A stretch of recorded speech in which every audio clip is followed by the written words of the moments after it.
Wala sa talent yan. Nasa sipag yan. Sa ating buhay, marami tayong kilala na mga tao na magaling naman. Grabe ang talent. Grabe ang mga abilities nila. Minsan, nagugulat ang mga tao sa paligid niya na may kakayanan pala silang ganon. Kaya pala niya ng ganon. Pero bakit ganon? Bakit ganon ang kalagayan niya sa buhay?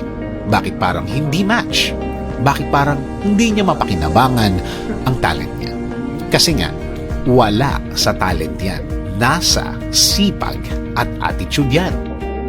May mga taong kahit ilang beses mo nang binigyan ng chance, nabigyan ng chance ng buhay, bakit parang hindi umaangat? Parang hindi nagle-level up. Parang hindi niya napapakinabangan ang kaya niyang gawin. Di nga ba, sabi nila, hard work beats talent when talent doesn't work hard. Kailangan talaga ng tamang plano at approach sa buhay na ito. Gamit mo ang iyong talent. Kung hindi, walang mangyayari niyan. May mga pagkakataon naman na nakikita mo na walang katalent-talent ang isang tao. Pero nakikita mo na gusto talaga niyang matuto. Gusto talaga niyang mag-focus.